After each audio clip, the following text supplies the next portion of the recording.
Hey everybody, this video lesson is the first of two video lessons that's going to cover nuclear chemistry. The first video lesson we'll talk about the difference between fission and fusion, and in the second video lesson we'll talk about the different types of decay that a nucleus would go through in order to achieve a more stable nucleus. Now, in order to understand what I'm about to tell you, it's important that you have done the build an atom activity that we did last week.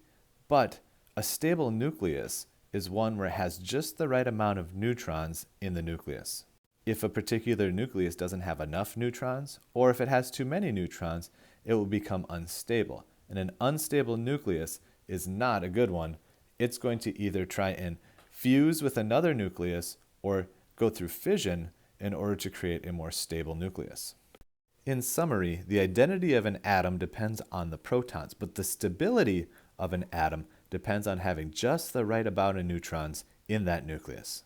This is why we talked about isotopes in a previous video lesson, because isotopes aren't always stable. Just because they exist doesn't mean they stay that way forever. Some isotopes are much more stable than others.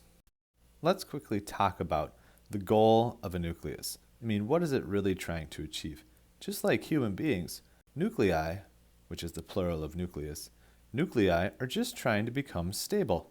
Just like humans are trying to find a nice, comfortable spot in their life where they are happy as can be, mentally and physically. But unlike nuclei, humans don't have an exact moment of stability. Our stability as humans is fluid. It changes from moment to moment. They don't know exactly when they're stable, but when it comes to a nucleus, there is a stable moment. And that stable moment is when they reach the nucleus of iron. Iron has a nucleus of 26 protons and 30 neutrons. For rules that I'm not able to explain to you in this class, iron is the most stable nucleus that can be achieved by fusion or by fission. Let's first talk about the definition of fusion. The basic definition is where two small nuclei combine to make one larger nucleus. The most basic form of fusion happens in our sun and all stars, where elemental hydrogen combine to form helium atoms. Now, if you're doing the math and you're looking at this, you can see where the proton from one hydrogen and the proton from another hydrogen combine to form the protons for helium. But the mass of helium is 4. Now, elemental hydrogen has no neutrons. And so where do the neutrons come from to make elemental helium? Well, neutrons exist, and they don't need to necessarily be combined with another nucleus. They just kind of hang out in the sun. The sun is more of a soup of elements and neutrons and protons just floating around. And if you get the temperatures really hot and you get the pressures very, very high, these hydrogen atoms and some loose neutrons combine to form helium in just the right combination. So if I were to more accurately draw these nuclide notations for hydrogen combining to make helium, I would have to include some neutrons as well.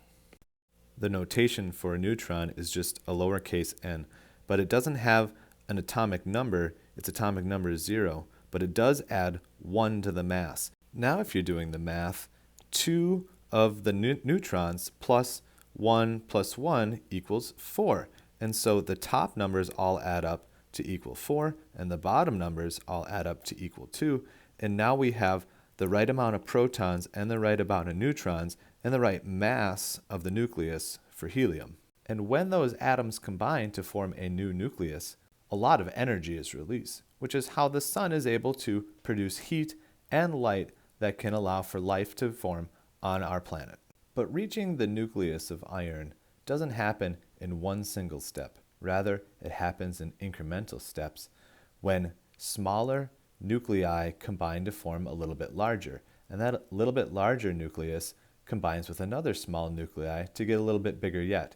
And that process repeats itself till eventually the nucleus gains 26 protons and 30 neutrons. And at that point, it will stop going through fusion.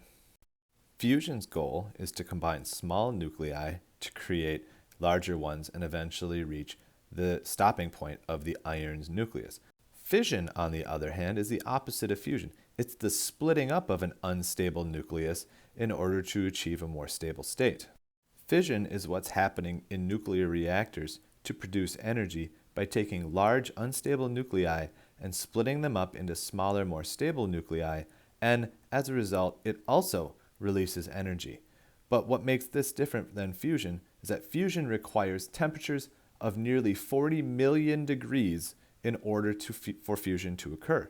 But fission can occur at relatively low temperatures, and so this process can be done in a controlled environment in a nuclear reactor. The concept behind fission is that you take a very large nucleus, much larger than iron, and it splits up into a little bit smaller nucleus and usually a very small nucleus like that of helium. This process then repeats itself, where the slightly smaller nucleus then splits up into two more nuclei, one of which is smaller than the original. We call this the parent nucleus, and then the two daughters as a result, one of which is helium and the other is a little bit smaller than the parent. And then this process continues until eventually the final nucleus is that of iron with 26 protons and 30 neutrons. I'm going to show you now one of the most common nuclear reactions that is produced in a nuclear reactor, and it requires the use of uranium, which is a very large and radioactive element. Uranium, with a mass of 238 and a number of protons of 92, splits up into thorium with a mass of 234 and an atomic number of 90, and a helium atom. Notice once again the atomic numbers down here, the bottom numbers. 92 splits up into 90 plus 2, so we don't lose any protons. And the mass, which represents the number of protons plus neutrons together in the nucleus, goes from 238 down to 234 plus 4. So the top numbers add up together and equal. We've got 238 on this side, and these add together to make 238. We got 92 on the left and 90 plus 2, or 92 on the right. And like fusion, the result of this nuclear decay, as we call it, or a fission of the nucleus, also results in the release of a lot of heat. Well, that takes care of this video lesson. Thanks for watching.